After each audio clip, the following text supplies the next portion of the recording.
আসসালামু আলাইকুম। আশা করি সবাই ভালো আছেন। মানুষ তখনই সবচেয়ে বেশি ভেঙে পড়ে যখন নিজের সবচেয়ে আপন মানুষটার নির্দোষ হওয়াটা প্রমাণ করতে পারে না। আজকের গল্পটি ঠিক তেমনই একটি গল্প। গল্পটি পাঠিয়েছেন নাজমুল হুদা। ভিডিও ব্যবস্থাপনা এবং পরিচালনায় আমি সাব্বির আছি আপনাদের সাথে, এবং গল্প পাঠে রয়েছেন কাজী মুগ্ধ মৌসুম। তাহলে চলুন শুরু করি নাজমুল হুদা ভাইয়ের লেখা গল্প হিমির নাকফুল। বিয়ের আসর থেকে আমার বোনকে পুলিশ অ্যারেস্ট করেছে। বরপক্ষকে আমি কি জবাব দেব বুঝতে পারছি না। আমাদের বাবা নেই, আমরা দুইটা ভাই বোন।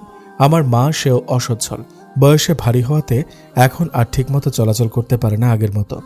ঘরোয়াভাবে সামান্য আয়োজনে আমার বোনের বিয়ের ব্যবস্থা করা হয়েছে। আমার বোন প্রথমত বিয়ে করতে চায়নি, এক পর্যায়ে বোনকে বুঝিয়ে শুনিয়ে বিয়েতে রাজি করানো হয়েছে। আর আজকে না আমার সামনে আমার বোনকে পুলিশ অ্যারেস্ট করে আমার বোনকে আমার সামনে থেকে নিয়ে চলে গেল।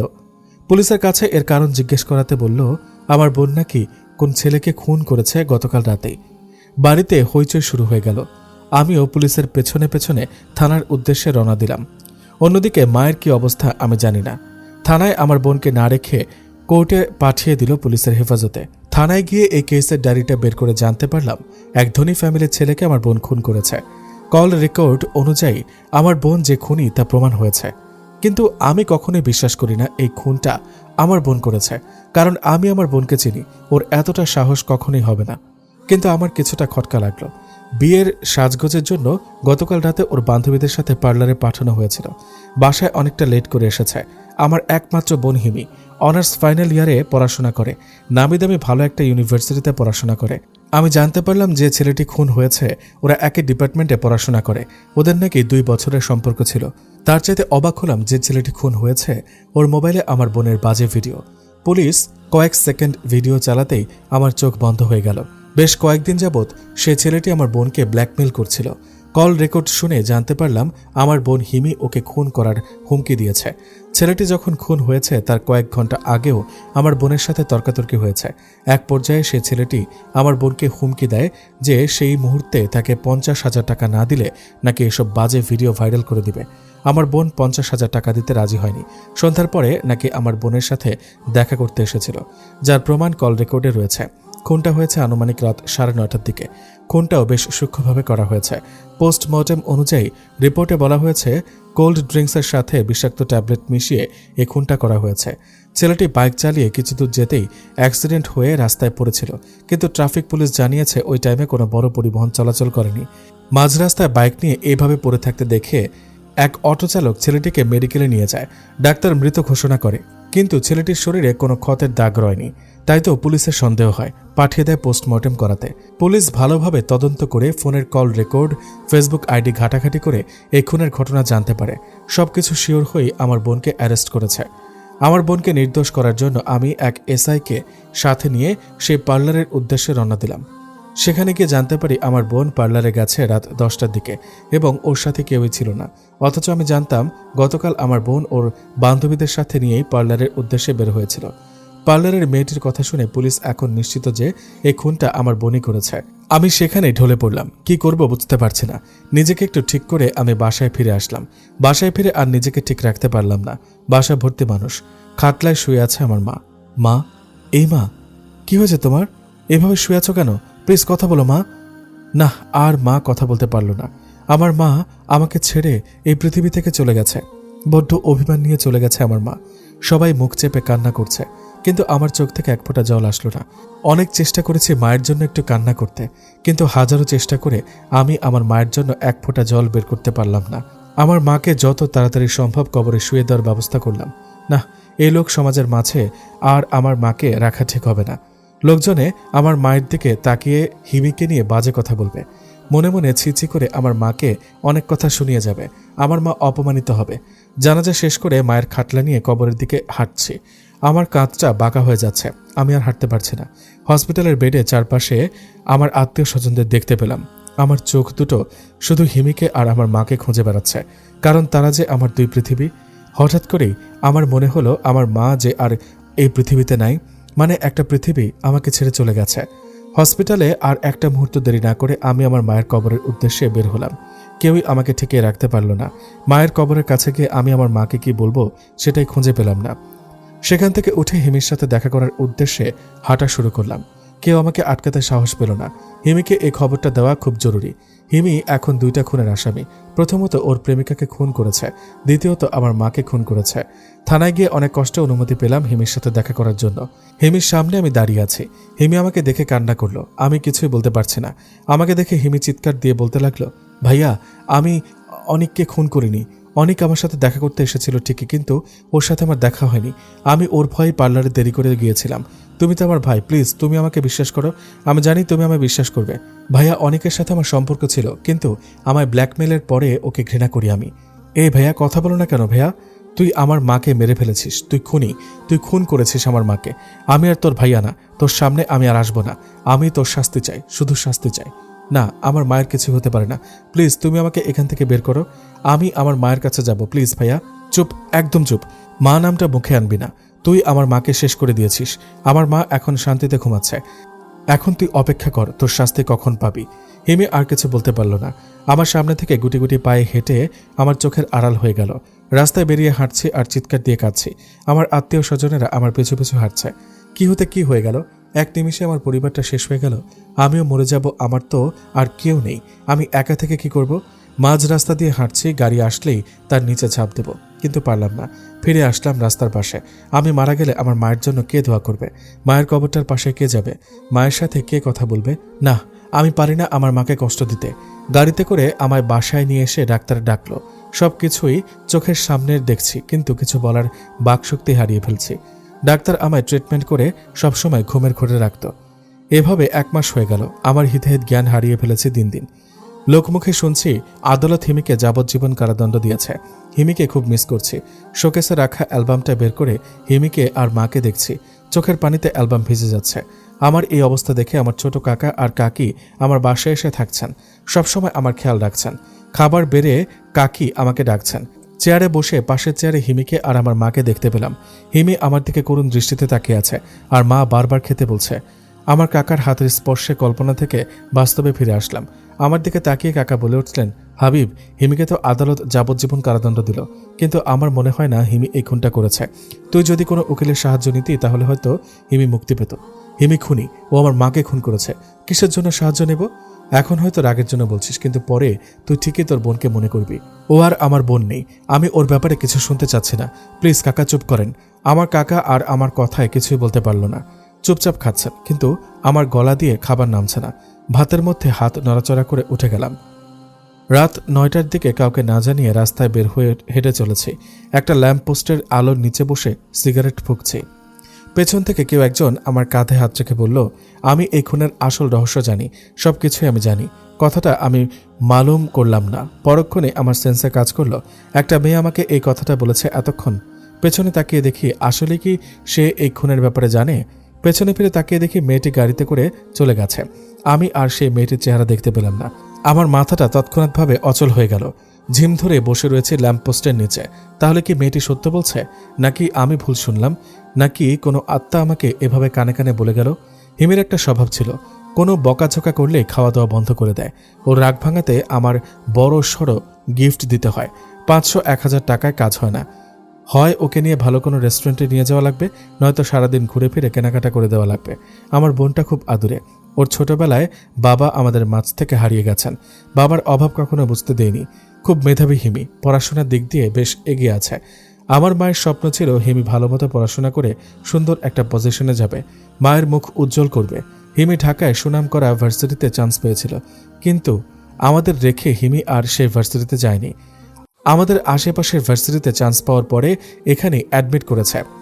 যখন ভার্সিটিতে অ্যাডমিট করায় তখন আমার চোখ বেয়ে অঝোর ধারায় পানি গড়িয়ে পড়ছিল। এই বুঝে আমার মায়ের স্বপ্ন পূরণ হতে চলেছে। আমার বোনকে যেদিন ভার্সিটিতে অ্যাডমিট করায় সেদিনের মতো অতটা সুখী আমি আর আগে কখনো হইনি। আমি কখনো আমার নিজের বিলাসিতা খুঁজিনি, কিন্তু আমার বোনের সমস্ত চাওয়া পাওয়া পূরণ করেছে। আমার বয়সটা অনেক হয়েছে। আমার মা আমাকে বারবার বলেছে বিয়ে করতে। আমার মা বয়স্ক হয়ে গেছে, ঠিকমতো কাজ করতে পারে না বা চলাচল করতে পারে না। তখন আমাকে বারবার বলেছে আমি যেন খুব তাড়াতাড়ি বিয়ে করে ঘরে বউ নিয়ে আসি, কিন্তু আমি বিয়ে করতে চাইনি। কারণ আমি আমার বোনের লেখাপড়া করাবো, ওকে ভালো একটা ফ্যামিলিতে বিয়ে দেব। সেজন্য টাকা উপার্জন করে আমার বোনের বিয়ের জন্য রেখে দিতাম। আমি যতটা কষ্ট করেছি তার সবই আমার বোনের জন্য। আমার মতো কষ্টটা যেন আমার বোনের পোহাতে না হয়, এটা আমি সারাটা জীবন চেয়েছি। কিন্তু আজ আমার বোন জেলখানায় বন্দী। জানি না আমার বোন খুনটা করেছে কিনা, নাকি আমার বোনকে কেউ ফাঁসিয়ে দিয়েছে। কিন্তু আমার হাতে তেমন কোনো প্রমাণ নেই যে আমি আমার বোনকে এই শাস্তির হাত থেকে বাঁচাবো। আমাদের মামাবাড়ি কবে গেছি তা আমার ঠিক মনে নেই। যখন হিমি খুব ছোট তখন হয়তো একবার গিয়েছিলাম, কিন্তু তারপরে আর তাদের বাড়িতে বেড়াতে যাওয়া হয়নি। সবসময় টাকা উপার্জনের দিকটা আমি খুঁজতাম, কিভাবে আমি আমার সংসারটা চালাবো, কিভাবে আমি আমার পরিবারের লোকজনের সকল চাওয়া পাওয়া পূরণ করব, সেটা নিয়ে ভাবতাম সবসময়। মনে আছে যখন আমার বয়স 17 কি 18 হবে, তখন থেকে আমি ঈদ ভালো মতো কাটাতে পারিনি। আমি আমার পরিবারের প্রিয়জনদের ঈদের দিন সময় দিতে পারিনি। এমন না যে আমি পড়াশোনা করিনি, এতটা কষ্ট করার পরেও আমি অনার্স পর্যন্ত পড়াশোনা করেছি। এরপরে আর পড়াশোনার চিন্তা মাথায় আনিনি। যদি আমি পড়াশোনার চিন্তা মাথায় আনতাম তাহলে আমি আমার বোনকে পড়াশোনা করাতে পারতাম না। তাই নিজের লেখাপড়া বাদ দিয়ে আমি আমার বোনের লেখাপড়াটা চালিয়ে গেছি।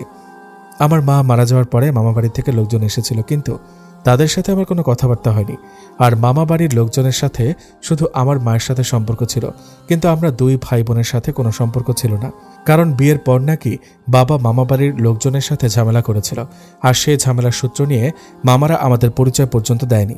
তাই তো ছোটবেলায় বাবা মারা যাওয়ার পরে মায়ের সাথে একবার গিয়েছিলাম মামাবাড়িতে। আমার বোন হিমি তখন খুব ছোট, কিন্তু কেউ একটাবার পর্যন্ত কোলে তুলে নেয়নি। মায়ের সাথে এক রাত ছিলাম মামা বাড়িতে, কিন্তু এসব দেখে আমাদের নিয়ে মা আমাদের নিজ বাড়িতে চলে আসে। তারপর থেকে আর আমাদের মামা বাড়িতে যাওয়া হয়নি। আর তারপরে আমার মা আমাদের নিয়ে বা আমাদের বাসায় রেখে কখনো তার বাবার বাড়িতে যায়নি। কিন্তু এখন আমার মামাদের সাহায্য খুবই দরকার। আমার মামারা যদি সাহায্য করে তাহলে আমি আমার বোনকে হিমিকে জেলখানায় বন্দি জীবন থেকে বাঁচাতে পারবো। এছাড়া আমার আর কোনো উপায় নেই। আমার মা ভালো একটা ফ্যামিলির মেয়ে, একটা শিক্ষিত ফ্যামিলিতে আমার মায়ের জন্ম। মামারা ভালো পজিশনে সরকারি চাকরি করে, একমাত্র তারাই পারবে আমার বোনকে বাঁচাতে। আমি যেভাবেই হোক মামাদের কাছে সাহায্য চেয়ে তাদের সামনে হাত পাতব, কারণ আমি চাই আমার বোন ফিরে আসুক নির্দোষ প্রমাণিত হয়ে। একটা পৃথিবীতে বড় অভিমান নিয়ে চলে গেছে, আমি আমার আরেকটা পৃথিবী হারাতে চাই না। এসব ভাবতে ভাবতে কখন ফজরের আজান দিয়েছে তা আমি বুঝতে পারিনি। আমার বাড়ির দিকে রওনা দিলাম। ফজরের নামাজটা পড়ে আমি আমার মায়ের কবরের কাছে গিয়ে বসলাম আর বললাম, মা, আমি আমার বোনকে বাঁচাতে পারছি না। আমার বোন যে সব জায়গায় খুনি প্রমাণিত হয়ে গেছে, এখন আমি কি করব? তুমি আমাকে একটা উপায় দেখিয়ে দাও না, নইলে আমাকে তোমার কাছে নিয়ে যাও মা। আমি এভাবে বেঁচে থাকতে আমি আমার বোনের কষ্ট সহ্য করতে পারবো না। জানি না আমার বোন কতটুকু কষ্ট করছে। আমার বোন যে একটা খাঁচায় বন্দী হয়ে গেছে, না কারোর সাথে কথা বলতে পারছে, না কারোর সাথে দেখা করতে পারছে। আমার এখন কি করা উচিত? আমি আর সহ্য করতে পারছি না। এই মা, তুমি যে অভিমান করে আমার কাছ থেকে চলে গেলে, কই আমার কথা তো একটাবারও ভাবলে না? আমার বোন না হয় একটা ভুল করে ফেলেছে, আমিও তো তোমার সন্তান। তুমি কেন আমার কাছ থেকে অনেক দূরে চলে গেলে? আমার যে আর কেউ নেই। মা, আমি অনেক আশা নিয়ে তোমার ভাইদের কাছে যাব, আমি আমার বোনের সাহায্য চাইতে। তারা আমায় খালি হাতে ফিরিয়ে দেবে না তো? মায়ের সাথে কথা বলতে বলতে পেছন থেকে আমার কাকা ডাক দিল, হাবিব, তুই এখানে কি করছিস? তোর জন্য আমরা সারা রাত অপেক্ষা করছি। তুই গিয়েছিলি কোথায়? কয়েকবার এখানে আসলাম, তখন তো দেখলাম না। কখন আসলি এখানে? কাকা, আমি কি হিমিকে জেলখানার বন্দি থেকে ফিরিয়ে নিয়ে আসতে পারবো? হিমিকে ফিরিয়ে আনতে হলে যে আমাদের অনেক টাকার প্রয়োজন, অতটা সামর্থ্য তো আমাদের নেই। আর বিশেষ করে এইসব ব্যাপারে তো অনেক ক্ষমতার প্রয়োজন। আমাদের কি সেরকম কেউ আছে? তারপরেও আমাদের হিমিকে ফিরিয়ে আনতে হবে। ভালো একটা উকিলের সাথে কথা বলে হিমির কেস নিয়ে লড়তে হবে। দরকার হলে বাবার জমিয়ে রাখা সমস্ত সম্পত্তি বিক্রি করে দিয়ে আমি আমার বোনকে ফেরাবো। তা ঠিক আছে, তার আগে তো আমাদের ভালো একটা উকিলের দরকার। কাকা, আমি দরকার হলে আমি আমার মামাদের কাছে গিয়ে সাহায্যের হাত পাতব। কিভাবে? তারা কি সাহায্য করবে? তারা তো সেই ছোটবেলা থেকে তোদের দুই ভাই বোনকে দুই চোখে দেখতে পারে না। আর তুই কিসের বিশ্বাস নিয়ে তাদের কাছে যাবি? হ্যাঁ, আমি তাদের কাছে যাব। তারা কিছু একটা তো বলবে। আচ্ছা, বাসায় চল, রাতে তো কিছু খাসনি, সকালে নাস্তা করব, তারপরে যা ভাবার ভাববো। এত টেনশন নিস না, যা হবার হবে। আর মানুষের বিপদ তো কোনো না কোনোভাবে আসেই, তার জন্য আমাদের হতাশ হলে চলবে না। আমাদের এখন মূল উদ্দেশ্য হিমিকে কিভাবে আমাদের কাছে ফিরিয়ে আনবো। বাসায় গিয়ে নাস্তা করে আমি আমার ফোনটা খুঁজলাম। সেই 1 মাস বা তার বেশি হয়ে গেল, তারপর থেকে আর আমার ফোনের কোনো খোঁজ খবর ছিল না। বিনা চার্জে ফোনটা আমার রুমে পড়ে আছে। ফোনটা কিছুক্ষণ চার্জে লাগিয়ে ফোনটা ওপেন করলাম। ওপেন করার পর আমার ফোনে বহু মেসেজ আসলো। একটা নাম্বার থেকে মেসেজগুলো পড়লাম। মেসেজগুলো পড়ে লাস্ট মেসেজটা যখন পড়লাম, তখন আমার চোখ ছানা বড় হয়ে গেল। এখন আমার কি করা উচিত আমি ভাবতে পারছি না। তাহলে কি এই সে যে ছেলেটিকে খুনের দায়ে আপনার বোন জেলখানায় বন্দি আছে? আমিও একসময় সেই ছেলেটির গার্লফ্রেন্ড ছিলাম। আসলে অনেক আমার সাথে রিলেশন করার পরে আমাকেও ফাঁসিয়ে দিয়েছিল এবং আমার কাছ থেকে অনেক 50,000 টাকা নিয়েছিল।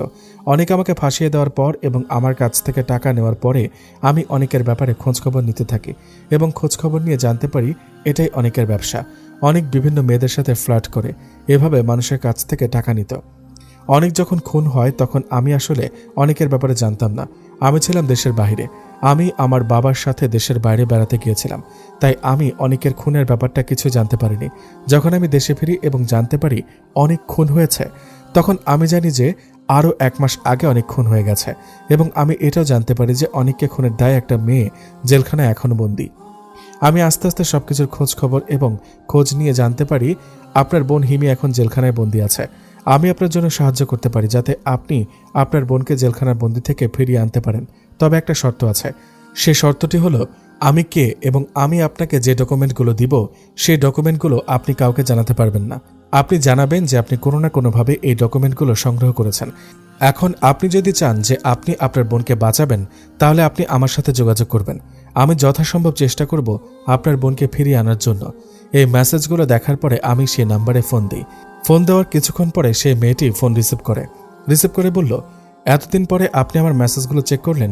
আমি তো আপনাকে সাহায্য করার জন্য আগেই আপনার অপেক্ষায় ছিলাম। হয়তো আপনি আপনার ফোনের কাছে ছিলেন না। আমি আপনার নাম্বারে অনেকবার ফোন দিয়েছি, কিন্তু আপনার ফোনটা বন্ধ পেয়েছি, যে কারণে আমি আপনার সাথে যোগাযোগ করতে পারিনি। আচ্ছা, আপনি কে? আপনার নামটা একটু বলা যাবে? আমি আপাতত আমার পরিচয় আপনাকে দিব না, তবে আপনি যদি চান যে আপনি আমার সাথে দেখা করবেন, তাহলে আপনি আমাকে ঠিকানা দেন। আমি আপনার সেই ঠিকানা মতো পৌঁছে যাব। আপনি যদি আমার নিজ বাড়িতে আসেন তাহলে আমার খুব ভালো হতো। আসলে আপনি বুঝতেই পারছেন যে আমি মানসিকভাবে কতটা ভেঙে পড়েছি। আমার বোনের এই খুনের ব্যাপারটা আমার মা জানতে পারার পরে সেও অভিমান করে আমাদের সবাইকে ছেড়ে চলে গেছে। এখন আপনি বলুন যে আমি কি করতে পারি? আচ্ছা, আমি আপনার বাসায় আসব, কিন্তু কখন আসব সেই সময়টা আমি আপনাকে জানাতে পারবো না। তবে আমি হুটহাট করে আপনার বাসায় পৌঁছে যাব। আপনি আমার একটা কথা শুনুন। আমি 2-1 দিনের মধ্যে ভালো একটা উকিলের সাথে যোগাযোগ করব এবং আমি আমার মামাদের সাহায্য নিব। তো আপনি যদি এর আগে আমার সাথে যোগাযোগ করতে পারেন তাহলে আমার পক্ষে আরও অনেক ভালো হতো। তাহলে আমি আপনাকে একটা ঠিকানা দিচ্ছি, সেই ঠিকানা মতো আপনি ঠিক সময় মতো চলে আসবেন। জি বলুন, আমার কোথায় আসতে হবে? আপনার বোন যে ইউনিভার্সিটিতে পড়াশোনা করে সেই ভার্সিটির পাশে একটা লেক আছে। আপনি সেই লেকে আগামীকাল ঠিক সন্ধ্যাবেলায় চলে আসবেন। আর হ্যাঁ, আপনি কিন্তু একাই আসবেন, আপনার সাথে কাউকে নিয়ে আসতে পারবেন না এবং আপনি সেখানে গিয়ে অপেক্ষা করবেন। আমি সময় মতো আপনার সামনে এসে হাজির হব। অসংখ্য ধন্যবাদ। আসলে আপনাকে আমি কি বলবো বুঝতে পারছি না। আমার বোন যে খুনের দায়ে জেলখানায় বন্দী আছে তার জন্য কেউ আমার সাপোর্ট করেনি। আমি আসলে কোনোভাবেই প্রমাণ করতে পারছি না যে আমার বোন এই খুনটা করেনি। তবে আমার দৃঢ় বিশ্বাস আমার বোন এমনটা কখনোই করতে পারবে না। আমি তো তার ভাই, আমি তো তাকে বুঝি। আমি সবই জানি এবং অনেকের যতগুলো দুর্বল পয়েন্ট ছিল সবকিছু আমার জানা আছে। তো আপনি চিন্তা করবেন না, আপনার বোন একসময় ঠিকই আপনার কাছে চলে আসবে। এখন রাখছি, আপনার সাথে আমি কালকে যা বলার বলবো। মেয়েটির সাথে কথা বলে আমি কিছুটা ভরসা পেয়েছি, হয়তো ওনার মাধ্যমে আমি আমার বোনকে এই শাস্তি থেকে বাঁচাতে পারবো। এই মেয়েটির ব্যাপারে আমি আমার কাকাকে জানাবো কিনা ভাবছি, কিন্তু মেয়েটি তো বলেই দিল যে এই ব্যাপারে যেন কাউকে কিছু না জানাই। আমি মেয়েটির সাথে রুমে বসে কথা বলছিলাম, হয়তো আমার কাকা আমার কথাগুলো শুনতে পেরেছিল, যার কারণে তিনি আমার কাছে এসে জিজ্ঞেস করলেন, হাবিদ, কার সাথে কথা বললি? তুই হিমির ব্যাপারে কথা বলছিস? আমি কিছুটা শুনলাম। আসলে কাকা, হিমির একটা বান্ধবী ফোন দিয়েছিল। ফোন দিয়ে আমার কাছে জিজ্ঞেস করলো হিমির ব্যাপারে, এছাড়া আর কিছুই না। আচ্ছা, আমি তোকে একটা কথা বলি, তুই আর রাগ করিস না বাবা। জি আপনি বলুন, আমি রাগ করব না। আসলে দেখ, আমরা তো এখানে বেশি দিন থাকতে পারবো না। আমার বাড়িতেও তো তোর ভাই বোনেরা রয়েছে, আমাদেরও তো যেতে হবে। আমি একটা কথা বলি কি, তুই ঘরোয়াভাবে একটা মেয়েকে বিয়ে কর, তাহলে আমি আর তোর কাকি মিলে মেয়ে দেখি, তারপরে না হয় আমাদের পছন্দ হলে তোকে জানাবো। আপনি কি বলছেন এসব? আমার বোন একা একা কাটাচ্ছে জেলখানায় বন্দী হয়ে, আর আপনি আমাকে বলছেন বিয়ে করতে? আপনাদের চিন্তাধারা তো বাহ, বেশ ভালোই। আচ্ছা, আমার কাছে আপনাদের কারো থাকতে হবে না, আমি তো আছি। আমি আসলে আপনাদের কাছে এমন কথা আশা করিনি কখনো। আমি বুঝি যে হ্যাঁ, আপনার একটা ফ্যামিলি আছে, আপনাদের চলে যেতে হবে এখান থেকে, সারাটা জীবন তো আর থাকতে পারবেন না, কিন্তু তাই বলে যে আমাকে আপনি এভাবে বিয়ে করতে বলবেন? আচ্ছা শোন, রাগ করিস কেন? রাগ করিস না, আমি তো তোর ভালোর জন্যই বললাম।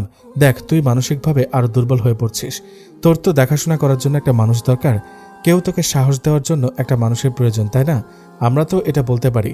আর তার চাইতে আপনি একটা কাজ করুন, আমাদের যে জমিগুলো আছে না, সেই জমিগুলো পারলে একটু বিক্রি করার ব্যবস্থা করে দিন, তাহলে আমি কিছু টাকা পাবো, আর সেই টাকা দিয়ে আমি উকিল নিয়ে আমার বোনের কেস নিয়ে লড়তে পারবো। আপনি বুঝতে পারছেন ব্যাপারটা? আর আমি তো বলছি যে আমি আমার মামাদের সাথে যোগাযোগ করব, তারা যদি আমাকে সাহায্য করে তো করবে, আর যদি না করে তাহলে আমার সেভাবে আগাতে হবে। তারপরেও যদি না পারি তাহলে বাবার এই শেষ সম্বলটুকু, মানে আমাদের বসবাসের বাড়িটাও দরকার হলে বিক্রি করে দিব। আমার কথায় না পেরে আমার কাকা আমার কাছে চলে গেছে চুপচাপভাবে। তিনি আর কিছু আমাকে বলতে পারলেন না। তবে আমাদের জমিগুলো বিক্রি করা নিয়ে একটা ঝামেলা হতে পারে, কারণ আমার বাবা কাকাদের সম্পত্তি সবই একসাথে। জানি না তারা আমাকে সাহায্য করবে কিনা। পরের দিন বিকেলবেলা আমি সেই মেয়েটির উদ্দেশ্যে হিমির ভার্সিটির পাশের লেকটা এসে পৌঁছালাম। পৌঁছে আমি প্রায় 1 ঘন্টার মতো অপেক্ষা করলাম, কিন্তু সেই মেয়েটির আসার কোনো সারা শব্দ নেই। আরও বেশ কয়েক সময় অপেক্ষা করার পরে একটা মেয়ে আমার কাছে আসলো। মেয়েটির মুখ সম্পূর্ণভাবে আটকানো, চেনা জানার কোনো উপায় নেই। এই মেয়েটা শুধু আমার কাছে এসে একটা পেন ড্রাইভ আমার হাতে দিল এবং হাতে দিয়ে বলল, এই পেন ড্রাইভের মধ্যে অনেকের অনেক ডকুমেন্টস রয়েছে, যেটা আপনি চালু করলেই বুঝতে পারবেন। তবে হ্যাঁ, এই পেন ড্রাইভ আপনি একাই দেখবেন, সঙ্গে আর কাউকে রাখবেন না। আমি আপনার সাথে যোগাযোগ করব সময় করে, আমি আপনাকে ফোন দিব, কিন্তু আপনি আমাকে ফোন দিলে আমাকে পাবেন না। আপনি চেষ্টা করুন কিভাবে আপনার বোনকে ফিরিয়ে আনা যায়। আমি আপনার জন্য যথেষ্ট পরিমাণ সাহায্য করব। আমি আর সেখানে একটা মুহূর্ত দেরি না করে বাসায় ফিরলাম। বাসায় ফিরে এসে দেখি আমার কাকা তার বাসায় যাওয়ার জন্য কাপড় চোপড় গোছাচ্ছে এবং গোছাতে গোছাতে বলল, হাবিব, আমরা কালকে চলে যাব। তুমি তোমার বোনের জন্য ভালো একটা উকিল দেখো, আর তোমার মামাদের সাথে কথা বলে দেখো কি করে। আর হ্যাঁ, তোমার বাবার জমি বিক্রি করতে হবে না। তোমার যদি বেশি টাকার প্রয়োজন হয় তুমি আমাকে জানিও, আমি তোমাকে টাকা ম্যানেজ করে দেব। ঠিক আছে, চিন্তা করো না। এই বলে তিনি চলে গেলেন। এরপর আমি পেনড্রাইভটা ওপেন করে কিছু ভিডিও দেখলাম এবং সেই সাথে কিছু পিকচার একটা ফাইলে রাখা, যে পিকচারগুলো দেখে আমি হতভম্ব হয়ে গেছি। ভিডিওগুলো আস্তে আস্তে ওপেন করে দেখলাম যে অনেক ছেলেটা অনেক সময় অনেক মেয়েদের সাথে ফ্লার্ট করেছে এবং বিভিন্নভাবে কলা কৌশলে মেয়েদের ব্ল্যাকমেল করেছে। কিন্তু একটা চিন্তার বিষয় যে মেয়েটা আমাকে অনেক এর সমস্ত ডকুমেন্টসগুলো দিল, সে সব কিছু পেল কোথায়? তবে এসবের মাঝে হিমির কোনো কিছু আমি দেখতে পেলাম না। আর এসব দেখে হিমি মুক্তি পাবে তারও কোনো সম্ভাবনা নেই। নির্দোষ করার কোনো প্রমাণ নেই পেনড্রাইভের মধ্যে। তবে একটা বিষয় ক্লিয়ার, অনেক যে এসব করেছে এবং বিভিন্নভাবে মেয়েদের ঠকিয়েছে তা আমি শিওর। কিন্তু এইসব এখন আমি থানায় শো করতে পারবো না, আর শো করলেও আমি কোনো ফলাফল পাবো না। শুধু শুধু থানায় এই বিষয়ে প্রশ্ন জাগবে যে আমি এসব কোথায় পেলাম। তার জন্য হয়তো আমিও কোনো ধরনের ঝামেলা পড়তে পারি। কোনো কিছু করার আগে যে মেয়েটি আমাকে ডকুমেন্টসগুলো দিয়েছে সেই মেয়েটির সাথে আমার যোগাযোগ করতে হবে, কিন্তু সে তো আমাকে নিষেধ করে দিয়েছে যে আমি যেন তাকে ফোন না দিই, সে নিজে আমাকে ফোন দিবে। 2 দিন পার হয়ে গেল, তারপরেও সে মেয়েটি আমাকে ফোন দিল না। অন্যদিকে আমার কাকা কাকি আমাদের বাসা থেকে তাদের বাড়িতে চলে গেছে। আমি এখন আমার বাসায় পুরো একা, না পারছি ঠিকমতো ঘুমাতে, না পারছি ঠিকমতো খেতে। অনেক ইচ্ছা হয় আমি আমার বোনের কাছে গিয়ে একটু কথা বলি, ওকে একটু দেখে আসি, কিন্তু আমি কোন মুখ নিয়ে যাব? আমি তো হিমির জন্য কিছুই করতে পারিনি। আমি হিমির একটা ব্যর্থ ভাই। আমি ভাই হয়ে হিমির এতটা শাস্তি দেখছি, হিমি কষ্ট পাচ্ছে, কিন্তু আমি কিছুই করতে পারছি না। কোনো দিশা না পেয়ে আমি রেডি হলাম। আমার মূল উদ্দেশ্য, আমি আমার মামাদের সাথে দেখা করব, তাদের কাছে আমি এ ব্যাপারে জানাবো। পরের দিন সকালের গাড়িতে মামা বাড়ির উদ্দেশ্যে রওনা হয়েছি। তাদের বাসায় গিয়ে পৌঁছাতে আমার সময় লেগেছে প্রায় 6 ঘন্টার মতো। তাদের বাড়িটা আমার চিনতে খুব কষ্ট হয়েছে। অনেক আগেই মামা বাড়িতে গিয়েছিলাম, তখন আমি খুব ছোট ছিলাম। তাদের বাসাটা কোথায় তা আমার ঠিক মনে ছিল না। তারা যে এলাকায় থাকে সে এলাকায় গিয়ে মানুষের কাছে মামাদের নাম বলতে বলতে খুঁজতে খুঁজতে আমি তাদের বাসার সামনে এসে পৌঁছালাম। তাদের গেটের সামনে এসে আমি আমার মামাদের খুঁজতে লাগলাম। প্রায় আধ ঘন্টা ধরে গেটের সামনে দাঁড়ালাম, কারো কোনো সারা শব্দ পেলাম না। আমাকে শুধু আমার ছোট মামা চেনে, কারণ আমার মা মারা যাওয়ার পরে ছোট মামা গিয়েছিল আমার মাকে দেখতে। এছাড়া তার আর কোনো ভাইরা যায়নি। একজন মুরব্বী লোক আমাকে দেখে ডাক দিল। আমি গুটি গুটি পায়ে তার কাছে গিয়ে দাঁড়ালাম। তিনি জিজ্ঞেস করলেন, কে তুমি, তোমার নাম কি? অনেকক্ষণ ধরে দেখছিলাম যে তুমি আমাদের বাসার সামনে ঘুরঘুর করছো আর এই বাড়িটার দিকে তাকাচ্ছ। আমার নাম হাবিব। আমি আমার ছোট মামা মানে আশফাক মামার সাথে দেখা করতে এসেছি। তিনি কি বাসায় আছেন? তাকে আমার খুব দরকার। কোন হাবিব? তোমাকে তো ঠিক চিনতে পারলাম না। আর তুমি আমাকে চেনো? না, আমি আসলে আশফাক মামা বাদে আর কাউকে চিনি না। আমার মায়ের নাম নীলিমা। আমার মায়ের নামটা বলার পরপরই সেই লোকটার চোখটা ছলছল করে উঠল। আমি স্পষ্টভাবে দেখতে পাচ্ছি যে লোকটার সাথে এতক্ষণ কথা বলছিলাম সেই লোকটার চোখে জল চলে এসেছে। তিনি চোখের জলটা আড়াল করে আমাকে বললেন, আচ্ছা তুমি ভেতরে আসো। আর তুমি আমাকে চিনতে পারছো না আমি কে? না, আমি আপনাকে চিনতে পারছি না। আমি তোমার বড় মামা। তোমার মা যখন মারা গেছে তখন আমি আসলে দেশের বাইরে ছিলাম। তখন আমার পক্ষে যাওয়া সম্ভব ছিল না, তাই তো আশফাক একাই গিয়েছিল। আমাদের উপর তোমাদের এত অভিমান ছিল, একটা বারও কি আমাদের কখনো ইচ্ছে হয়নি যে মামা বাড়িতে বেড়াতে আসবা? কিভাবে আর আসবো আপনারাই বলুন? আমরা তো সে ছোটবেলায় আপনাদের কাছে অবহেলিত ছিলাম। আমার বাবার একটা ভুলের কারণে সেই ভুলের শাস্তি আপনারা আমাদের দুইটা ভাই বোনকে দিয়েছেন। তখন তো আপনারা আমাদেরকে আপন করে নিতে পারলেন না। আমার বাবা মারা যাওয়ার পরে তো আমাদের আর কেউ ছিল না। আপনারা তো একটাবার আমাদের বাসায় যেতে পারতেন। আপনার বোন যখন বেঁচে ছিল তখন তো তাকে দেখতে যেতে পারতেন। আর আমরা দুইটা ভাই বোন কেমন আছি, কি করছি, আমাদেরও তো কোনো খোঁজখবর নিতে পারতেন। আচ্ছা হাবিব, তুমি এখানে বসো, আমি একটু পরে আসছি। ড্রয়িং রুমে বসে আমি চারদিকে তাকিয়ে তাকিয়ে দেখছি। দেখতে দেখতে একটা ছবি আমার চোখের সামনে ভেসে উঠল। সেই ছবিতে আমার মা রয়েছেন। কতটা হাসি খুশি মুখ নিয়ে আমার মা তাকিয়ে আছে। সেখানে আমার নানা নানি, মামারা আর আমার মা সবাই বসে আছেন। অনেক পুরনো একটা ছবি। আর এই সময়টা হয়তো আমার মায়ের বয়স খুবই অল্প ছিল, কিন্তু আমার মায়ের আগের যেরকম চেহারা ছিল, আমাদের ছেড়ে চলে যাওয়ার আগ পর্যন্ত সেই একই রকম চেহারা ছিল। চেহারায় কোনো পরিবর্তন হয়নি। কেন জানি নিজের অজান্তেই আমার চোখ থেকে পানি বেরিয়ে আসলো। মায়ের ছবিটা আমার চোখের সামনে পড়তেই হু হু করে কেঁদে উঠলাম। শার্টের হাতা দিয়ে চোখ মুছতে মুছতে তাকিয়ে দেখি অনেকে আমার সামনে এসে দাঁড়িয়েছে। আমার বড় মামা এসে একে একে সবার সাথে পরিচয় করিয়ে দিল। আমি সবার ভালোবাসা দেখে অবাক হয়ে গেলাম। আসলে সময় যখন থাকে তখন কেউ ভালোবাসে না, আর যখন সময় ফুরিয়ে যায় তখন সবারই ভালোবাসা পাওয়া যায়। আমার মা বেঁচে থাকতে কত ছটফট করেছেন তাদের কাছে আসার জন্য, স্বজনদের জন্য কত রাত যে কান্না করেছেন আমার মা, আমি নিজের চোখে দেখেছি। কিন্তু তারপরেও এই বাড়িতে আসার সাহস পাননি, এবং আমাদের একটা বার আমার মা বলতেও পারেনি যে আমাদের সাথে করে তার বাবার বাড়িতে আসবে। কারণ এই যে আমরা যদি তাদের কাছে অপমানিত হই বা তারা যদি আবার আমাদেরকে অবহেলা করে, তখন আমার মা আমাদের কি জবাব দেবে? একেবারে খালি হাতে ফিরে আসতে হবে। অথচ আজ আমার মা বেঁচে নেই, আমার বোনটা কারাগারে বন্দী।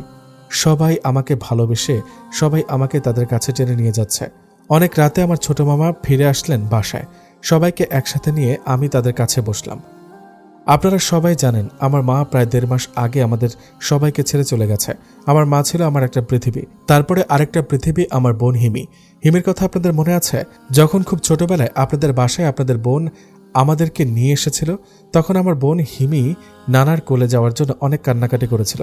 সেই ছোট্ট হিমিকে আপনারা কেউ একটু ভালোবাসেননি। খুব অভিমান করে আমার মা বাসায় চলে গিয়েছে। আপনারা কি জানেন সে ছোট্ট হিমিটা অনেক বড় হয়ে গেছে? আর হিমি এখন কোথায় আছে তা কি আপনারা জানেন? জানেন না, কারণ আপনারা একটা বার আমার এবং আমার বোন হিমির খোঁজ খবর নিতে পারেননি। আমার মা মারা যাওয়ার পরে আমরা এখন এতিম, আমাদের মা বাবা কেউ নেই। আমার বোন থেকেও এখন অনেক দূরে। আমি আপনাদের কাছে সাহায্য চাইতে এসেছি। যদি আমাকে ভিক্ষার স্বরূপ সাহায্য করেন তাহলে আমি আমার আরেকটা পৃথিবী মানে আমার বোন হিমিকে ফিরে পাবো। আপনাদের সাহায্য ছাড়া আমি আমার বোনকে বাঁচাতে পারবো না। প্লিজ আমাকে ফিরিয়ে দেবেন না। আমি শুধু আপনাদের সাপোর্ট চাই, টাকা পয়সা কিছু দিতে হবে না। আমার মা মারা যাওয়ার একমাত্র কারণ হিমি। একটা ভুল মিথ্যা প্রমাণের কারণে আমার বোন খুনি, সে এখন জেলখানায় বন্দী। আর এই শোক সহ্য করতে না পেরে আমার মা বড্ড অভিমান নিয়ে আমাদের সবাইকে ছেড়ে চলে গেছে। আর সেই দিনটি ছিল হিমির বিয়ের দিন। হিমি এখন কোথায়, কি অবস্থায় আছে? ওর সাথে কি তোমার কথা হয়েছে? আমি কোন মুখ নিয়ে হিমির সামনে গিয়ে দাঁড়াবো? আমি তো হিমিকে শাস্তির হাত থেকে বাঁচাতে পারিনি, কোনো আশ্বাস দিতে পারবো না। এখন আপনারা যদি আমাকে একটু সাহায্য করতেন তাহলে হয়তো আমি আমার মুখটা নিয়ে যেতে পারতাম। আপনারা চাইলে পারবো আমার বোনকে বাঁচাতে। আমার বোনকে আমার কাছে ফিরিয়ে আনার জন্য ব্যবস্থা করবেন তো? আমরা সবাই তোমাকে সাহায্য করব, যত ধরনের সাহায্য লাগে তোমার সবকিছু করব। আমরা একটু হিমিকে দেখতে চাই। তাদের সাথে কথা বলতে বলতে একটা জিনিস লক্ষ্য করলাম আমি, এবং আমি খুব চমকে গেলাম। আমার মামাতো বোনের নাকে একটা ডায়মন্ডের নাকফুল, যেমন একটা নাকফুল আমার বোন হিমিকে দিয়েছিলাম। পরক্ষণে আমার মনে হলো হিমির সে নাকফুলটা কোথায়? প্রায় বছরখানেক আগে আমি এরকম একটা ডায়মন্ডের নাকফুল হিমিকে দিয়েছিলাম। ভার্সিটিতে যখন হিমি ভালো একটা রেজাল্ট করে তখন হিমি আমার কাছে একটা ডায়মন্ডের নাকফুল আবদার করেছিল। আমি আমার ইনকামের জমানো টাকা দিয়ে হিমিকে এরকম একটা নাকফুল আমি বানিয়ে দিয়েছিলাম। তবে আমার জানা মতে এই যে নাকফুল, এরকম নাকফুল দ্বিতীয় আর হবে না। এই যে নাকফুলের ডিজাইন, এমন ডিজাইনটা আমি নিজেই চয়েস করে দিয়েছিলাম। আর এই ডিজাইনের সাথে আরও কিছু ডিজাইন আমি অ্যাড করে দিয়েছিলাম, যেটা অলংকারের দোকানদার বানাতে হিমশিম খেয়েছিল, এবং বেশ অনেক দিন সময় নিয়ে এই নাকফুলটা দিয়েছিলাম। আমি মামাদের কাছ থেকে ভালো কিছু আশ্বাস পেয়ে এবং তারা আমাকে যে আশ্বাস দিয়েছে সেই বিশ্বাসটা নিয়ে আমি হিমির কাছে ছুটে চলেছি। আমি এখান থেকে গিয়ে সর্বপ্রথম হিমির সাথে দেখা করব, কিন্তু তার আগে আমার আরেকটা সমস্যা হলো, আমি যে টাকা ইনকাম করেছিলাম সেই টাকা আমি হিমির বিয়ে উপলক্ষে খরচ করে ফেলেছি। এখন আমার হাতে তেমন টাকা পয়সা নেই, আর এখন আমার টাকা ম্যানেজ করার জন্য আমার কাকাদের সাথে যোগাযোগ করতে হবে এবং আমাদের কিছু জমি বিক্রি করে টাকা জোগাড় করতে হবে। আমার মামা বাড়ি থেকে যতই বলুক না কেন, তারা টাকার দিক দিয়ে সাহায্য করুক বা অন্যান্য দিক দিয়ে সাহায্য করুক, তারপরে তো আমার টাকা ম্যানেজ করতে হবে। সম্পূর্ণ তাদের উপরে ভরসা তো আমি রাখতে পারবো না। আমি তার চাইতে বড় অবাক হলাম যে এতদিন আমার মামাদের সাথে কোনো সম্পর্ক ছিল না। আমি তাদের বাসায় যাইনি, তারাও আমাদের বাসায় আসেনি, কিন্তু তারপরও তারা আমাকে আশ্বাস দিয়েছে যে এবং বলেছে যে তারা আমাকে যে কোনোভাবেই সাহায্য করবে। আসলে আমি আজকে অনেকটা খুশি হয়েছি, কিন্তু এর চাইতে বেশি খুশি হতাম যদি আমার মা বেঁচে থাকতো। তখন যদি তাদের সাথে আমাদের ভালো একটা সম্পর্ক তৈরি হতো, তাহলে আমার মাকে সবচাইতে বেশি খুশি করাতে পারতাম। আমার মা ভেবেছিল তিনি বেঁচে থাকতে হয়তো কোনো একদিন তার ভাইরাও সমস্ত অভিমান ভেঙে ভুল বুঝতে পেরে আমাদের সবাইকে আবার কাছে টেনে নেবে। কিন্তু ভাগ্যের খেলা যে এটাই, আমার মা যখন বেঁচে নেই তখনই আমার মামারা আমাদের কাছে এসেছে। মামা বাড়ি থেকে রওনা হয়ে অনেক দূরে চলে এসেছি। সমস্ত ভাবনার মধ্য থেকে সেদিনের সেই মেয়েটি আমাকে ফোন দেয়। হাবিব, আপনি কোথায়? আমি আসলে একটা ব্যাপারে আপনাকে শেয়ার করতে ভুলে গিয়েছিলাম, যেটা আপনাকে শেয়ার করা আমার খুবই জরুরি ছিল, কিন্তু আসলে আমি ভুলেই গিয়েছিলাম। আচ্ছা, আপনি কি আমার সাথে আজকে কোনো না কোনোভাবে দেখা করতে পারবেন? আমি তো এখন গাড়িতে, আমার গাড়ি থেকে নামতে আরও প্রায় 5 ঘন্টার মতো লাগবে। আচ্ছা ঠিক আছে, তাহলে আপনি সন্ধ্যার দিকে আসেন। আমরা যে লেকে গিয়েছিলাম সেখানেই না হয় আসেন, সন্ধ্যার দিকে সেদিন যে টাইমে এসেছিলেন। আচ্ছা ঠিক আছে, আমি চেষ্টা করব। তবে আমি যদি না আসতে পারি তাহলে আমি আপনাকে একটা টেক্সট করে জানিয়ে দেব। এসব বলেই তো ফোনটা কেটে দিলাম। কিন্তু আমি আজ বিকেলে তার সাথে দেখা করতে পারবো কিনা জানি না, কারণ আমি এখান থেকে গিয়েই আগে আমি আমার বোনের সাথে দেখা করব। জানি না মেয়েটি আমাকে কোন ব্যাপারে কি বলবে, কিন্তু একজন অপরিচিত মানুষ আমাকে হেল্প করার জন্য এগিয়ে আসছে, এটাই অনেক কিছু। কিন্তু এরকম সাহায্য যদি আমি আগে পাইতাম তাহলে হয়তো আজ আমার বোনের জন্য এতটা ক্ষতি হতো না, আর আমার বোনের বন্দি থাকতে হতো না। গাড়ি থেকে নেমে আমি আমার বোনের কাছে গেলাম। আমার আর বাসা যাওয়া হলো না, আমি সেখান থেকে সোজা হিমের কাছে গেলাম। জেলখানায় গিয়ে আমি হিমির সাথে দেখা করার কথা জানালাম, কিন্তু আমাকে দেখা করার জন্য কেউ পারমিশন দিল না। আসলে একজন যাবজ্জীবন সাজাপ্রাপ্ত আসামের কাছে নাকি বারবার যেতে পারে না। তারপরও অনেক রিকোয়েস্ট করে আমি হিমির সামনে গিয়ে দাঁড়ালাম। আমাকে দেখে হিমি দৌড়ে আমার কাছে ছুটে আসলো। হঠাৎ করেই থমকে দাঁড়ালো হিমি, কি না কি ভেবে মাথাটা নিচু করে দাঁড়িয়ে আছে। হিমির সামনে গিয়ে আমি কি বলবো ভেবে পাচ্ছি না। তারপরে বললাম, বোন আমার, তোর কাছে জিজ্ঞেস করবো না তুই কেমন আছিস, আমি জানি তুই ভালো নেই। আচ্ছা বোন, তুই চিন্তা করিস না, আমি তোর জন্য চেষ্টা করছি কিভাবে তোকে জেলখানা থেকে বের করা যেতে পারে। তুই আর কিছুদিন অপেক্ষা কর, আমি যে কোনোভাবে এখান থেকে তোকে বের করব। তোর এই ভাইয়ের ওপর এতটুকু ভরসা রাখ। ভাইয়া, আমার জন্য তোমার কিছুই করতে হবে না, আমি আরও শাস্তি চাই। আজ আমার জন্য আমাদের মা এই পৃথিবী ছেড়ে চলে গেছে। আমি এখান থেকে বের হয়ে কি করব, কার কাছে যাব, আমি কাকেই বা মা বলে ডাকবো? এর চাইতে যদি আমাকে একেবারে ফাঁসি দিয়ে দিত তাহলে অনেক ভালো হতো। তোমাদের অনেক কষ্ট দিয়ে ফেলেছি ভাইয়া, আমি আসলে তোমাদের জন্য কিছুই করতে পারিনি। তোমাদের সমস্ত স্বপ্ন আমি নষ্ট করে দিয়েছি। আমি একটা খুনি, আমি আমার মাকে খুন করে ফেলেছি। আচ্ছা ভাইয়া, আমাদের সংসারটা তো অনেক ভালোই ছিল, তাই না? তুমি, আমি, মা কত সুন্দরভাবে দিনগুলো পার করতাম। আমাদের যে বাবা ছিল তা কখনো আমার মনেই পড়েনি। সমস্ত চাওয়া তুমি পূরণ করে দিয়েছ। বাবার অভাব তুমি কখনো বুঝতে দাওনি। তুমি আমার জন্য অনেক কিছু করেছ, শুধু আমার জন্য না, আমার মায়ের জন্য অনেক কিছু করেছ। নিজের লাইফটা শেষ করে দিয়েছ। পড়াশোনা করতে পারোনি আমাকে মানুষ করার জন্য। এমনকি তোমার বয়স অনেক হয়ে গেছে, তারপরও তুমি বিয়ে করোনি। আমাকে বিয়ে দেবে সুন্দর একটা ফ্যামিলিতে। আমার জন্য নিজের লাইফটা শেষ করে দিয়েছ। ভাইয়া, তুমি আর কখনো আমার কাছে এসো না, আমি আর চাই না তোমার কষ্ট হোক। তুই জানিস, তোকে বের করার জন্য এখন আমাকে অনেক মানুষ সাপোর্ট করে। আমার মামা বাড়ির মানুষ আমাকে কাছে টেনে নিয়েছে। তারা আমাকে বলেছে তোকে এখান থেকে বের করার জন্য যা যা করা দরকার তা করবে, সমস্ত ধরনের সাহায্য তারা করবে। চিন্তা করিস না। তোর কাছে একটা কথা জানতে চাই, তুই আমাকে সত্যি করে বলবি? কি জানতে চাও তুমি? আচ্ছা, তুই তো আমার কাছে একটা ডায়মন্ডের নাকফুল চেয়েছিলি। যেমন ডিজাইনের নাকফুল চেয়েছিলি আমি তেমন ডিজাইনের নাকফুল দিয়েছিলাম, কিন্তু সেই নাকফুলটা তো তোকে পড়তে দেখি না। সেই নাকফুলটা কোথায়? কেন, সে নাকফুলটা দিয়ে কি হবে? সে নাকফুলটা তো আমাদের ওয়ারড্রবের মধ্যে ছিল এবং উপরের ড্রয়ারের মধ্যে আছে। আমি চেয়েছিলাম বিয়ের দিন নাকফুলটা আমি ব্যবহার করব, কিন্তু ভাগ্যের খেলায় হেরে গিয়ে আর সুযোগ পেলাম না। আচ্ছা ঠিক আছে, আমি এখন চলে যাচ্ছি, আর 2-1 দিনের মধ্যেই হয়তো মামারা তোকে দেখতে আসবে, তোর কাছে আসবে। কোনো দরকার নেই, সে ছোটবেলা থেকে এত বড় হয়ে গেছে, কিন্তু মামারা আজ পর্যন্ত আমাদের কাছে টেনে নিতে পারলো না, আমাদের ভালোবাসতে পারলো না। তারা কিসের জন্য আসবে আমাকে দেখতে? তুমি তাকে নিষেধ করে দিও, আর তারা আসলেও আমি তাদের সামনে যাব না। তারা তো তাদের সমস্ত ভুল বুঝতে পেরেছে। তোর কথা শুনে তারা অনেক কান্নাকাটি করেছে এবং তারা আমাকে ভালো একটা আশ্বাস দিয়ে বলেছে যে তোকে এই জেলখানা থেকে বের করবেই। আচ্ছা, আমার লেট হয়ে যাচ্ছে, আমার বাইরে একটা কাজ আছে, আবার পরে আসবো তোর কাছে। আমি হিমির কাছ থেকে চলে এসে ঘড়ির দিকে তাকিয়ে দেখলাম সন্ধ্যা হতে এখনও প্রায় 1.5 ঘন্টা বাকি আছে। আমি সেই মেয়েটির নাম্বারে টেক্সট করে লেখে আসতে বললাম। সেই মেয়েটির জন্য আমি অপেক্ষা করছি। সে একটা গাড়ি থেকে নেমে সোজা আমার কাছে চলে আসলো। হাবিব, কেমন আছেন আপনি? আপনাকে বেশ চিন্তিত মনে হচ্ছে। আমি কেমন থাকতে পারি আপনি বলুন। আচ্ছা, আমি আপনার জন্য একটা গুড নিউজ নিয়ে এসেছি, সেটা আপনি চাইলেই কাজে লাগাতে পারেন। জি বলুন। আমি অবশ্যই ভালো হলে সেই নিউজটা কাজে লাগাবো। অনেক ছেলেটা যে রেস্টুরেন্টে বসে ড্রিঙ্কস করেছিল সেই রেস্টুরেন্টে সিসি ক্যামেরা লাগানো আছে, অথচ পুলিশ সবার কাছে এই সিসি ক্যামেরার ব্যাপারটা হাইড করে গেছে এবং আমি শিওর অনেককে কে কখন ড্রিঙ্কসের মধ্যে বিষাক্ত পিল মিশিয়ে দিয়েছে সে সমস্ত কিছু সেই সিসি ক্যামেরার মধ্যে রয়েছে। আপনি জরুরিভাবে অন্য কারো মাধ্যমে সিসি ক্যামেরার ভিডিও ফুটেজগুলো সংগ্রহ করবেন এবং সেই সিসি ক্যামেরার ভিডিও ফুটেজগুলো বের করে আমাকে জানাবেন। আর ঠিক তখনই আমি আপনাকে আমার পরিচয়টা দেব। এর আগে আমি আপনার কাছে অপরিচিত হয়ে থাকব, তবে আপনি আমাকে বিশ্বাস করতে পারেন, আমি আপনার জন্য যথেষ্ট পরিমাণ হেল্প করব। আপনি হতাশ হবেন না, আমি আপনার জন্য চেষ্টা করছি হিমিকে কিভাবে বের করা যায়। মেয়েটির কথা শুনে আমি অবাক হয়ে গেলাম।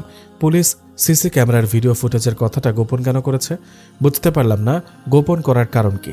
মেয়েটি আমাকে কিছুই না বলেই এখান থেকে হুট করে চলে গেল, একটা মুহূর্ত লেট করলো না। জাস্ট সে এই ব্যাপারটা বলতে এসেছিল।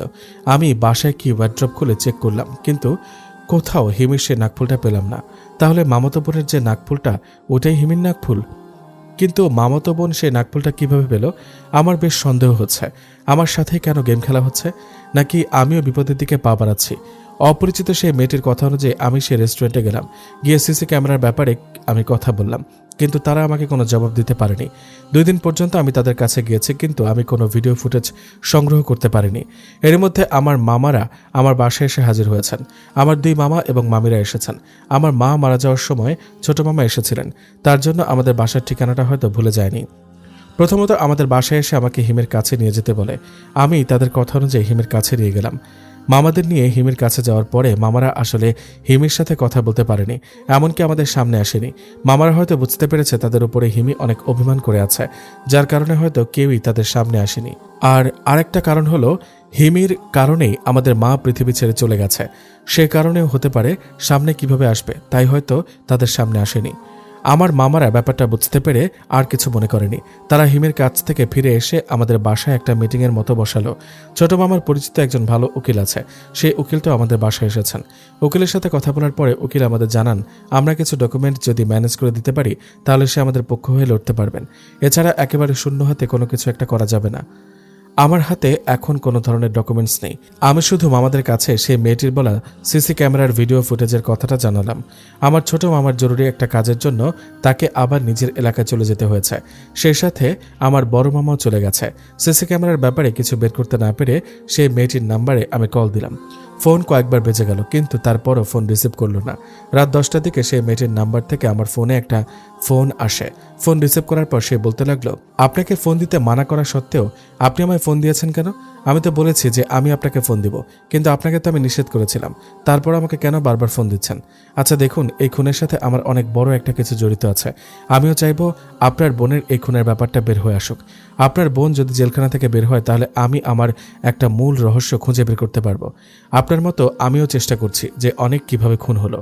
আচ্ছা, আপনি তো সেদিন আমাকে রেস্টুরেন্টে সিসি ক্যামেরার ব্যাপারটা বললেন, কিন্তু আমি সেই রেস্টুরেন্টে গিয়ে সিসি ক্যামেরার ব্যাপারে কিছুই জানতে পারলাম না এবং তারা আমার কাছে সমস্ত কিছু লুকিয়ে গেছে। আমি বারবার তাদের কাছে গিয়েছি, কিন্তু তারা আমাকে কিছুই বলতে পারেনি। আপনি কি কোনো আইনের সহায়তা নিয়ে রেস্টুরেন্টে গিয়েছিলেন, না আমি একাই গিয়েছিলাম? আচ্ছা, আপনি কেমন বোকা বলুন তো?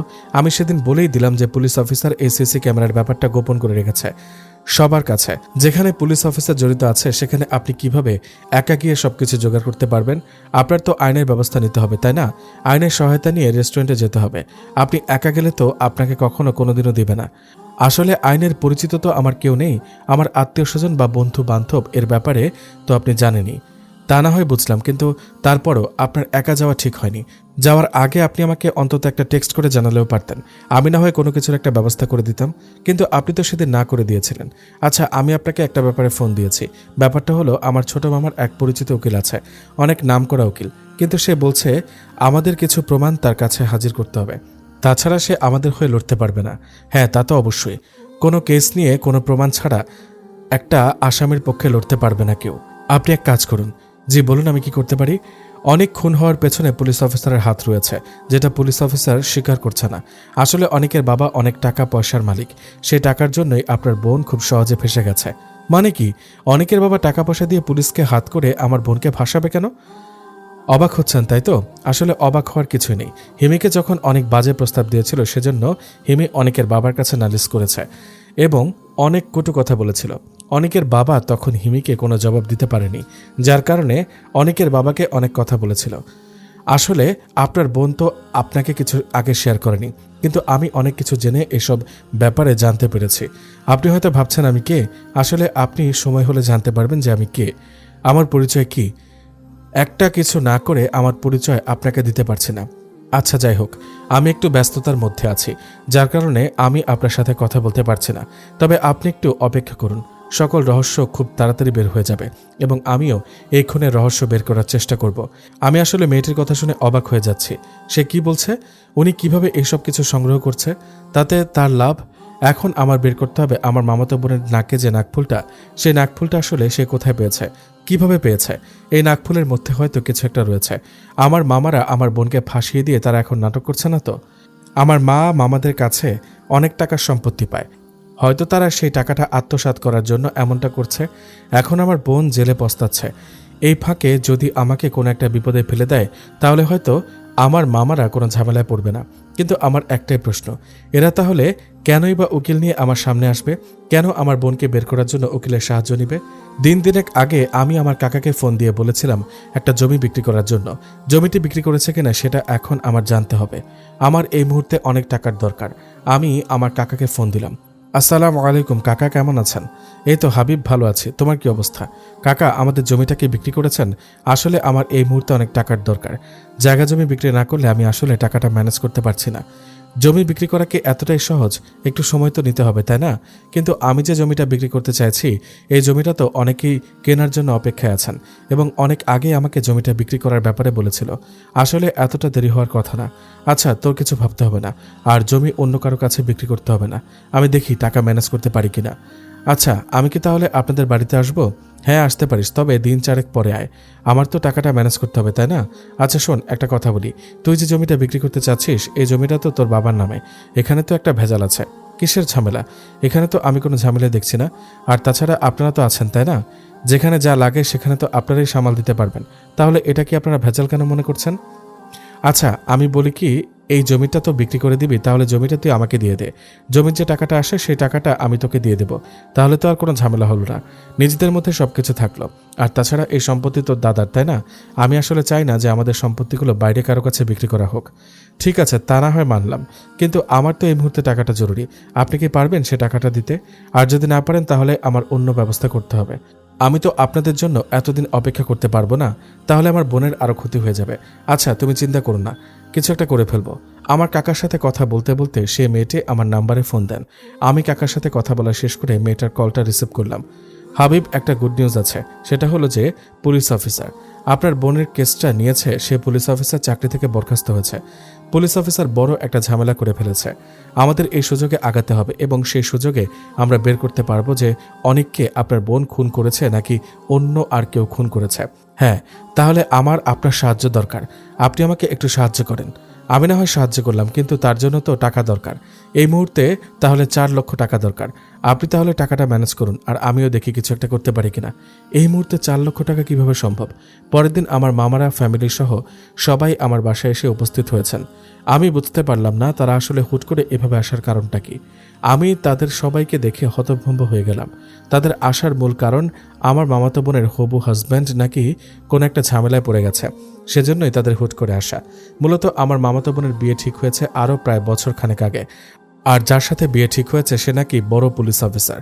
আমার মামারা নাকি সেই পুলিশ অফিসারের জোরেই আমার কাছে এসেছিল, আমার বোনের কেস নিয়ে লড়তে চেয়েছিল। আমার মনে একটা খটকা লাগলো। গতকাল সেই অপরিচিত মেয়েকে বলেছিল হিমির কেস যে পুলিশ অফিসার নিয়েছিল সে পুলিশ অফিসার বরখাস্ত হয়েছে। তাহলে কি এই সে পুলিশ অফিসার? আমি আমার মামাতো বোনের কাছে জিজ্ঞেস করলাম যে তার হবু হাজবেন্ডের নাম কি। আমি নামটা শুনে বেশ অবাক হয়ে গেলাম যে আমার মামাতো বোন বলল আহসান রহমান পুলিশ অফিসার নাকি তার হবু হাজবেন্ড। চোখ দুটো ছানাবাড়া হয়ে গেল। আমি কি শুনলাম? আমার বোনের কেস এই পুলিশ অফিসারে নিয়েছিল। আমি আমার বড় মামাকে বললাম, মামা, ও যে পুলিশ অফিসারের কথা বলছে সেই পুলিশ অফিসার আমার বোনের কেসটা নিয়েছে এবং আমার জানা মতে সেই পুলিশ অফিসার আমার বোনকে ফাঁসিয়ে দিয়েছে। আপনারা হয়তো কি ভাববেন জানি না, তবে আমি যেটা বলছি সেটাই সত্য। আপনারা বিশ্বাস করবেন কিনা জানি না, তবে আমার বোন যে ছেলেটিকে খুনের দায়ে এখন জেলে বন্দি আছে সে ছেলেটির বাবা অনেক টাকা পয়সার মালিক এবং সে ছেলেটির বাবা এই পুলিশ অফিসারকে টাকা দিয়ে আমার বোনকে ফাঁসিয়ে দিয়েছে। মূলত আমার বোন অনিকের বাবাকে অপমান করেছিল, চরম অপমান অনিকের এসব কার্যক্রমের জন্য। কিন্তু অনিকের বাবা সেখানে কোনো কিছু বলেনি, বরং অনেক খুন হয়ে যাওয়ার পরে আমার বোন হিমিকে ফাঁসিয়ে দিয়েছে। আর তাছাড়া অনেক ছেলেটা যে রেস্টুরেন্টে বসে ড্রিঙ্কস করছিল এবং যে রেস্টুরেন্টে বসে অনেককে বিষাক্ত ট্যাবলেট খাওয়ানো হয়েছে সে রেস্টুরেন্টে ছিল সিসি ক্যামেরা। গোপন সিসি ক্যামেরার ভিডিও ফুটেজগুলো পুলিশ অফিসার সরিয়ে নিয়েছে। যেহেতু সে পুলিশ অফিসার এখন দোষী হয়ে গেছে এবং তার সকল অপকর্মের কথা ফাঁস হয়ে গেছে, এখন হয়তো সবকিছু জানতে পারবেন। আমি এই আহসান রহমান পুলিশের ব্যাপারে গতকালই জেনেছি এবং জেনেছি তার অপকর্মের কারণে সে তার চাকরি থেকে বরখাস্ত হয়েছে। কি বলছিস? আমার তো সবকিছু মাথায় ঢুকছে না। হ্যাঁ, আমি যেটা বলেছি এটাই সত্য, আর খুব তাড়াতাড়ি বের হয়ে যাবে এবং আমার বেশ ভালো হয়েছে আহসান পুলিশ অফিসার চাকরি থেকে বরখাস্ত হয়ে। তার সমস্ত অপকর্ম ফাঁস হয়ে যাওয়ার কারণেই আমার বোন অনায়াসেই মুক্তি পেয়ে যাবে। মামা, আমি মিলির কাছে জিজ্ঞেস করতে চাই ও ডায়মন্ডের নাকফুলটা পেয়েছে কোথায়? ওটা তো আহসান মিলিকে দিয়েছিল। এটা তো প্রায় 2 মাস আগে এই নাকফুলটা আমি মিলিকে দিয়েছি। কিন্তু আপনি কি জানেন এই নাকফুলটা আসলে কার? না, আমি কিছুই জানি না। নাকফুলটা আমার বোন হিমির। অনেক কষ্টের টাকা দিয়ে বানিয়ে দিয়েছিলাম এবং এই যে ডিজাইনটা আমি দিয়েছি এই ডিজাইনটা ওটা আনকমন, যেটা সব জায়গায় অ্যাভেলেবেল পাওয়া যাবে না। যাই হোক, আমি এ ব্যাপারে আপাতত কিছু বলবো না। প্রমাণ আস্তে আস্তে সময় মতো বের হয়ে যাবে। আহসান রহমান চাকরি থেকে বরখাস্ত হওয়ার জন্য সবারই মন খারাপ। আমি তাদের সাথে কথা বলতে বলতে সেই মেয়েটি আমাকে ফোন দিয়ে বলল থানায় যেতে। আমি তড়িঘড়ি করে বাসা থেকে বের হয়ে গেলাম। আমার জানাতে পর্যন্ত মনে ছিল না মামাদের। যেভাবে বলেছেন সেভাবেই বাসা থেকে বের হয়ে গেছি। আমি থানায় গিয়ে বেশ অবাক হয়ে গেলাম। এতদিন যে মেয়েটি আমার কাছে অপরিচিত ছিল সেই মেয়েটি একজন পুলিশ অফিসার, তদন্ত পুলিশ অফিসার। মূলত আহসান রহমান এর নামে অনেক আগে থেকে রিপোর্ট যাচ্ছিল উপর মহলে। এই আহসান রহমানকে ভালোমতো চেনা জানার জন্য এইসব রিপোর্টগুলো যাচাই বাছাই করার জন্য এই পুলিশ অফিসার, মানে যে মেয়েটা আমার কাছে অপরিচিত, সে এই ব্যাপারটা নিয়ে তদন্ত করেছে। মেয়েটি আমাকে হাসতে হাসতে বলল, হাবিব সাহেব, আপনার এখন কেমন বোধ লাগছে? আপনার বোন খুব তাড়াতাড়ি জেল থেকে বের হয়ে যেতে পারবে।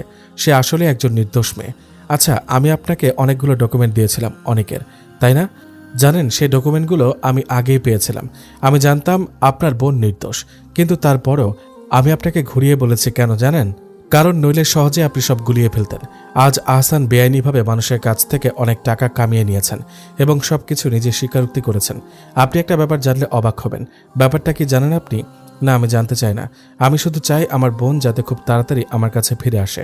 হিমি কখন ফিরে আসবে? আহসান রহমান ভেবে বসেছিলেন এক ঢিলে 2 পাখি মারবেন, আর এই এক ভাবনার কারণেই ফেসে গেছে। মূলত অনেক ছেলেটিকে খুন করেছে আহসানের বোন। অবাক লাগছে তাই না? আসলে অনেক আপনার বোনের কাছ থেকে ডায়মন্ডের নাকফুলটা নিয়েছে জোর করে। আপনার বোন হিমি এই ব্যাপারে কিছু বলেনি। হিমিকে বিভিন্নভাবে ব্ল্যাকমেল করছিল অনেক।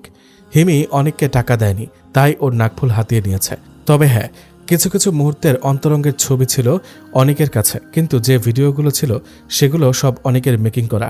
আসলে অনেক হিমির কাছে অনেকদিন ধরে টাকা চেয়ে যাচ্ছে, কিন্তু হিমি কোনো টাকা পয়সা দেয়নি। পরে এক পর্যায়ে জোর জবরদস্তি করে হিমির কাছ থেকে অনেক নাকফুলটা নিয়ে নেয়, আর এই নাকফুলটা দেওয়ার কারণে অনেক খুন হয়েছে। মেয়েদের সাথে ফ্লার্ট করা, প্রেম করা, এটা ছিল অনেকের পেশা। অনেক দুজনকেই ডায়মন্ডের আংটি দেওয়ার লোভ দেখিয়েছিল, যে লোভের কারণে অনেক খুন হয়েছে। আহসান রহমানের বোনের সাথে অনেকের পরিচয় 4 মাস আগে, আর সেই পরিচয় দিয়েই ওদের প্রেম শুরু হয়। আসলে অনেক ছেলেটা বেশ চালাক ছিল, বড়লোকের মেয়ে দেখে দেখে প্রেম করত। যাই হোক, ওসব বাদ দিয়ে আমি বলছি, আপনি শুনুন। আপনার বোনের বিয়ের আগের দিন রাতে অনেক আসলেই আপনার বোনকে নাকফুলটা ফেরত দিতে এসেছিল, তবে কারণটা জানি না। কোন কারণে অনেক নিজে এসে হিমিকে নাকফুলটা দিতে এসেছিল। আহসানের বোন ছিল অনেক জেদি, অনেক নাকফুল ফেরত দেওয়ার বিষয়টা আহসানের বোনকে জানিয়েছিল এবং আহসানের বোন অনেকের ব্যাপারে জেনে গিয়েছিল এবং আহসানের বোনের সাথেও ফ্লার্ট করেছে। অনেক খুন হওয়ার দিন আহসানের বোনের সাথে অনেকের মিট করার কথা ছিল, আর সেই সুযোগেই খুন করেছে আহসানের বোন। যাই হোক, সবকিছু পরিষ্কার হয়ে গেছে। আপনার বোন হিমির কোনো দোষ ছিল না, দোষ ছিল আহসান রহমানের বোনের। সবকিছু প্রকাশ হয়ে গেছে, এখন তাদের শাস্তির পালা। এখন সমস্ত ডকুমেন্টগুলো কোর্টে জমা দিয়ে দেওয়া হবে। তারপরে আপনার বোন জেলখানায় শাস্তি থেকে মুক্তি পাবে। হয়তো একটু লেট হবে, সপ্তাহখানেক থাকতে হবে তার জেলখানার মধ্যে, তারপরে সে মুক্তি পাবে। জেলখানার সামনে আমরা সবাই মিলে হিমির জন্য অপেক্ষা করছি, কখন বের হবে আমার পৃথিবীটা। আমি, আমার মামারা, মামিরা, মামাতো বোন সবাই অপেক্ষায় আছে। অপেক্ষার প্রহর বুঝি শেষ হয় না। হিমি মুক্তি পেয়ে আমার কাছে ছুটে এসেছে, ছুটে এসে আমাকে জড়িয়ে ধরে কেঁদে দিল। হিমির সাথে আমার মামারাও কাঁদছে, আমিও কাঁদছি। আমি শুধু সেই মহিলা পুলিশ অফিসারটিকে ধন্যবাদ জানালাম। হিমিকে নিয়ে এতটাই ব্যস্ত হয়ে পড়েছিলাম যে সে পুলিশ অফিসারের সাথে কথা বলতে পারেনি। বাসায় আসার পরে আমার মামাতো বোন সেই নাকফুলটি হিমির হাতে দিয়ে পড়তে বলল, কিন্তু হিমি আর সেই নাকফুলটি পরেনি। আমার মামারা বেশ কয়েকদিন ধরে আমাদের বাসায় রয়েছে, কিন্তু হঠাৎ করে আমার ছোট মামার মন পরিবর্তন হয়ে গেল। সে সবার মাঝে আমাকে বলে উঠল, হাবিব এবং হিমি, আমরা তোদের সাথে অনেক অন্যায় করে ফেলেছি। আমরা আমাদের কাছ থেকে দূরে সরিয়ে রেখেছি, যেটা আমাদের আসলে অনেক ভুল হয়েছিল। জানি না তোমরা আমাদের কখনো ক্ষমা করতে পারবে কিনা, কিন্তু এই ভুলটা আমি শুধরে নিতে চাই। আমি আমার বোনের মনের কষ্টটা মুছে ফেলতে চাই। হিমি এবং তুমি আমাদের ছেলে মেয়ের মতোই। হাবিব, তুমি যদি চাও তাহলে তুমি আমার মেয়েকে তোমার সারা জীবনের জন্য জীবনসঙ্গী করতে পারো, আমি জোর করব না। যদি তোমার ইচ্ছা হয় তাহলে তুমি তোমার এই মামার কথাটা মেনে নিবে। আমি তাদের কাছে সময় নিয়েছিলাম, কিন্তু এক পর্যায়ে হিমি আমাকে বলল আমার মামাতো বোন মিলিকে বিয়ে করতে। তারা যেহেতু তাদের ভুলটা বুঝতে পেরেছে এবং তারা নিজের ইচ্ছাতে বিয়ের প্রস্তাবটা দিয়েছে, আমি যেন এই প্রস্তাবে মেনে নিয়ে মিলিকে সারা জীবনের জন্য আমার জীবনসঙ্গী করি। আমাদের বিয়ের দিন মিলির নাকে ওর সেই পছন্দের নাকফুলটা পরিয়ে দেয় এবং পরিয়ে দিতে দিতে বলতে থাকে, নাকফুলটা আমার অনেক ভালোবাসার। ভাইয়ার কাছে অনেক বড় একটা আবদার করেছে, আমার সেই ভাই আবদার পূরণ করেছে। তাই আমি চাই আমার এই ভালোবাসাটা আমি আমার ভাইয়ের জীবন সঙ্গীর কাছে থাকবে। তারপরে আমাকে এর চাইতে অনেক ভালো একটা নাকফুল আমার ভাইয়া আমাকে গিফট করবে, তাই না ভাইয়া?